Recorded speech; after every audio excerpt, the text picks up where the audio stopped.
தந்தை, மகன், தூயாவியாரின் பேராலே ஆமென். ஆன்ம வழிகாட்டி பிப்ரவரி மாதம் 25ஆம் தேதி புதன்கிழமை. குடும்பங்களின் பாதுகாவலரான புனித சூசையப்பரை நோக்கிய நமது இறைவேண்டல். புனித சூசையப்பரே, உம் அடைக்கலம் மிகவும் மகத்தானது, வல்லமை மிக்கது, இறைவனின் சந்நிதியில் உடனடி பலனளிக்க வல்லது. எனவே என் ஆசைகளையும் எண்ணங்களையும் உம் அடைக்கலத்தில் வைக்கிறேன். உம் வல்லமை மிக்க பரிந்துரையால் உம் திருமகனும் எங்கள் ஆண்டவருமாகிய இயேசுவிடம் எங்களுக்கு தேவையான எல்லா ஆன்ம நலன்களையும் பெற்றுத்தாரும். இதன் வழியாக மறு உலகில் உமக்குள்ள ஆற்றலை போற்றி எல்லாம் வல்ல தந்தையாகிய இறைவனுக்கு நன்றியும் ஆராதனையும் செலுத்த கடவேன். புனித சூசையப்பரே, உம்மையும் உம் திருக்கரங்களில் உறங்கும் இயேசுவையும் சதா காலமும் எண்ணி பூரிப்படைய தயங்கியதில்லை. இறைவன் உம் மார்பில் சாய்ந்து தூங்கும் வேளையில் அவரை தொந்தரவு செய்ய விரும்பவில்லை. உம் மார்போடு அவரை என் பொருட்டு இணைத்து அணைத்து கொள்ளும். என் பெயரால் அவருக்கு நெற்றியில் முத்தமிடும். நான் இறக்கும் அந்த தருணத்தில் அந்த முத்தத்தை எனக்கு தரும்படி கூறும். மரித்த விசுவாசிகளின் ஆன்ம பாதுகாவலனே, எங்களுக்காக மன்றாடும். ஆமேன். லூக்கா நற்செய்தி 11ஆவது அதிகாரம் 32வது இறைவார்த்தை. தீர்ப்பு நாளில் நினிவே மக்கள் இத்தலைமுறையினரோடு எழுந்து இவர்களை கண்டனம் செய்வார்கள். ஏனெனில் யோனா அறிவித்த செய்தியை கேட்டு அவர்கள் மனம் மாறியவர்கள். ஆனால் இங்கிருப்பவர் யோனாவை விட பெரியவர் அல்லவா? இது கிறிஸ்து வழங்கும் வாழ்வு தரும் நற்செய்தி. கிறிஸ்துவே உமக்கு புகழ். சிந்தனை: இந்திய மண்ணில் பிறந்து கிறிஸ்துவுக்காக மரித்து புனித நிலைக்கு உயர்த்தப்பட்ட இந்திய மறைசாட்சி அருள் சகோதரி புனித ராணி மரியாவின் நினைவை இன்று தாய் திரு அவை கொண்டாடி மகிழ்கிறது.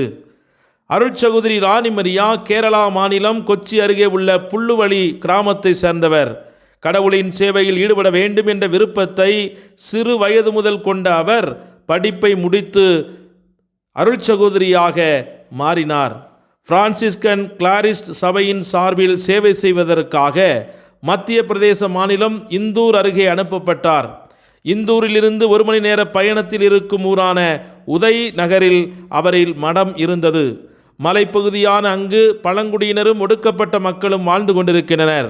அங்கு இன்னமும் நிலப்பிரபுக்கள் ஆளுமைதான் நடைபெற்று கொண்டிருக்கிறது. பழங்குடியினர் தங்களின் பண தேவைகளுக்கு நிலச்சுவார்ந்தாரர்களை நம்பி இருந்தனர். இந்நிலையில்தான் அவர்களுக்கு சமூக சேவை செய்கின்ற ராணி மரியா வங்கிகளிலும் அரசு நிறுவனங்களிலும் சிறிய அளவிலான தொகைகளை கடனாக பெறலாம் என்று தெரிவித்தார். தொடர்ந்து அது பற்றிய விழிப்புணர்வை ஏற்படுத்தி கந்துவட்டி போன்றவற்றின் சிக்கியிருந்த பழங்குடியின மக்களை மீட்க தொடங்கினார். இது அந்த பகுதியில் காலகாலமாக வட்டி தொழிலில் ஈடுபட்டிருந்த நிலச்சுவார்ந்தாரர்களுக்கு கடும் கோபமூட்டியது. 1995ஆம் ஆண்டு பிப்ரவரி மாதம் 25ஆம் தேதி உதய் நகரிலிருந்து இந்தூரை நோக்கி சென்ற பேருந்தில் பயணித்து கொண்டிருந்தார் அருள் சகோதரி ராணி மரியா. காட்டுப்பகுதியில் சென்றபோது 3 பேர் ஓட்டுநரை மிரட்டி பேருந்தை நிறுத்த வைத்தனர். பஸ் நிறுத்தப்பட்டதும் வண்டியின் முன்னால் தேங்காய் உடைத்த அவர்கள் மீண்டும் வண்டியில் ஏறினர். அந்த மூவரில் ஒருவரான சமாந்தார் சிங் ராணி மரியாவிடம் தேங்காய் பிரசாதத்தை எடுத்துக்கொள்ளச் சொல்கிறார்.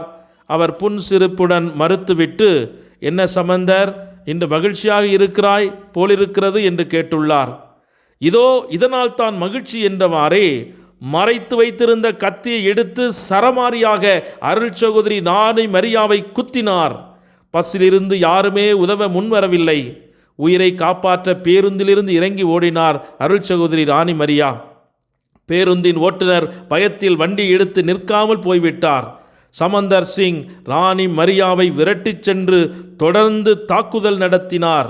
இரத்த வெள்ளத்தில் அப்படியே சரிந்தார் அருள் சகோதரி ராணி மரியா. சமந்தார் சிங் தன் நண்பர்கள் ஜீவன் சிங், தர்மோந்திராவுடன் காட்டுக்குள் தப்பி ஓடிவிட்டனர். அடுத்த நாள் ராணி மரியாவின் உடல் பரிசோதனை செய்யப்பட்டது.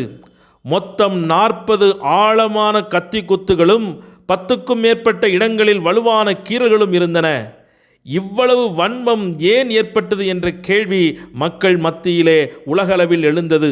1994ஆம் ஆண்டு ராணி மரியா கந்து வட்டிக்கு எதிரான விழிப்பு உணர்வு பிரச்சாரத்தில் ஈடுபட்டார்.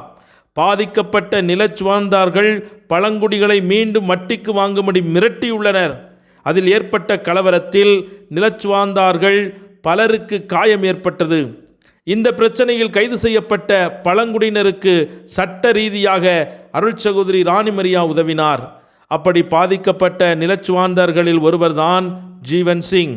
அவரின் தூண்டுதலின் பேரில் தான் சமந்தார் சிங் இந்த கொலையை செய்துள்ளார். ஊரே நல்லவர் என்று சொன்ன அருள் சகோதரியை கொண்டதால் சமந்தார் சிங் குடும்பமும் அவரை சிறைக்கு வந்து பார்ப்பதில்லை. ஜீவனும் தர்மேந்திராவும் எந்த உதவியும் செய்யவில்லை. விடுதலை கிடைத்தால் ஒரு அப்பாவியை கொலை செய்ய தூண்டியவர்களை கொலை செய்துவிட்டு தானும் தற்கொலை செய்து கொள்வது என்கிற முடிவில் இருந்துள்ளார் சமந்தார் சிங். சமந்தார் சிங் சிறைக்கு சென்று 7 வருடங்கள் ஓடிவிட்ட நிலையில் 2002ஆம் ஆண்டு ஜூலை மாதம் அவரை பார்க்க பார்வையாளர்கள் வந்திருப்பதாக சொல்லப்பட்டது. யார் அந்த பார்வையாளர்கள் என சமந்தார் சிங் கேட்க, அருள் சகோதரி ராணி மரியாவின் குடும்பத்தினர் என்று பதில் சொல்லப்பட்டது. வார்டங்கள் வலியுறுத்திய பிறகு அவர்களை சந்திக்க வந்தார். அங்கு 6 அருள் சகோதரிகள் அமர்ந்திருந்தனர். அன்று ரக்ஷாபந்தன் தினம் என்பதால் சமந்தாரின் கைகளில் ராக்கி கயிறை கட்டினார்கள். அந்த 6 பேரில் ஒருவரான செல்மிபால் வேறு யாரும் அல்ல, சமந்தார் சிங்கினால் கொல்லப்பட்ட அருள் சகோதரி ராணி மரியாவின் தங்கைதான். இதை கேள்விப்பட்டதும் சமந்தார் சிங் உடலெல்லாம் நடுங்கியது. மிக பெரிய தவறு செய்துவிட்டேன், என்னை மன்னியுங்கள், செய்த தவற்றை நினைத்து தினமும் வருந்துகிறேன் என்று உருக்கமாக சொல்லியுள்ளார். என்றைக்கு உங்களின் தவற்றை நீங்கள் உணர்ந்தீர்களோ அன்றே உங்களை நாங்கள் மன்னித்து விட்டோம். அதை உங்களிடம் சொல்லத்தான் வந்துள்ளோம். நீங்கள் எங்கள் குடும்பத்தில் ஒருவர் என்று செல்மி தெரிவித்தார். அன்று இரவுதான் பல ஆண்டுகளுக்கு பிறகு நிம்மதியாக உறங்கியதாக சமந்தார் சிங் பின்னர் குறிப்பிட்டார். முக்தி பெற்றவராக அறிவிக்கப்பட்டிருக்கும் ராணி மரியா கொல்லப்பட்ட இடத்தில் அவரின் நினைவிடம் உள்ளது. ஒவ்வொரு வாரமும் அங்கு மலர் தூவி மெழுகுவத்தி ஏற்றி வழிபட்டு வருகிறார் சமந்தார் சிங். தன் மகளை கொலை செய்தவரை அருள் சகோதரி ராணி மரியாவின் குடும்பம் மன்னித்ததுதான் உச்சபட்ச கருணை. இன்று அவர் கடவுளின் வல்லமையினால் புனித நிலைக்கு திருச்சபையினால் உயர்த்தப்பட்டு இன்று நமக்கெல்லாம் முன்மாதிரியாக திகழ்கிறார். அவருடைய பரிந்துரையை நாடி இன்று அனைவரும் இணைந்து மன்றாடுவோம். எங்களை வாழ்வித்து மகிழும் எங்கள் அன்பின் விண்ணக தந்தையே, உம்மை போற்றி துதித்து ஆராதித்து மகிழ்கிறோம். உமது பேரன்புக்காகவும் இரக்கச் செயல்களுக்காகவும் நன்றி இயேசுவே.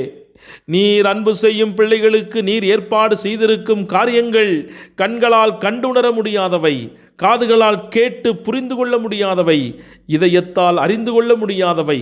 அறிந்து கொள்ள முடியாத, ஆராய முடியாத அற்புத காரியங்களை எமக்காக செய்து வரும் உமக்கே மகிமையும் ஆராதனையும் உரித்தாகட்டும்.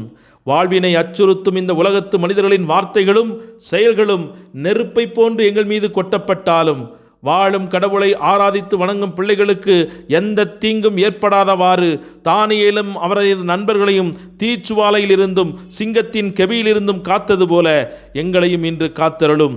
நாட்டினுடைய அரசனுக்கே செவி கொடுக்காமல் உமக்கு மட்டுமே செவி கொடுத்து உம்மையை பற்றி வாழ்ந்த பிள்ளைகளை தீப்பிழம்பிலிருந்து காப்பாற்றி அவர்களோடு நெருப்பின் நடுவிலே நடந்து நெருப்பு அவர்களை தீண்டாதபடி, நெருப்பினால் அவர்கள் அழிந்து போகாதபடி காத்தது போல எங்களையும் இந்த உலக தீமைகள், இந்த உலகத்தில் எரிகிற நெருப்புக்கள் இவைகள் எங்களை அணைத்து விடாதபடி, எரித்து விடாதபடி எங்களை காத்து அன்போடு வழிநடத்த உம்மிடத்தில் அர்ப்பணிக்கிறோம். இயேசுவின் அன்பிற்காய் தன்னுடைய இன்னுயிரை தியாகம் செய்து தனது வாழ்வை மக்கள் பணிக்காய் முழுமையாய் அர்ப்பணித்த அருள் சகோதரி புனித ராணி மரியாவைப் போல நாங்களும் ஏழை எளிய மக்களின் நல்வாழ்வில் இறைவனை காணவும் பாவத்திற்கும் சாத்தானுடைய செயல்பாடுகளுக்கும் தங்களை விட்டு கொடுத்த மனிதர்களின் மனமாற்றத்திற்கு எங்களால் முடிந்த உதவியை ஜெபங்களை அர்ப்பணிக்க அருள் தாரும். தீமை செய்பவர்களை வெறுக்காமல் அவர்களை அன்பு செய்யவும் அவர்களுக்கு நற்காரியங்கள் செய்யும் பாக்கியத்தையும் எங்களுக்கு தந்தருளும். ஆமேன். எல்லாமல்ல இறைவன் தந்தை, மகன், தூய ஆவியானவர் உங்கள் அனைவரையும் நிறைவாக ஆசீர்வதித்து புனிதப்படுத்தி வழிநடத்துவாராக. ஆமேன். இயேசுவுக்கே புகழ், இயேசுவுக்கே நன்றி. மரியே வாழ்க. இயேசுவின் இரத்தம் ஜெயம்.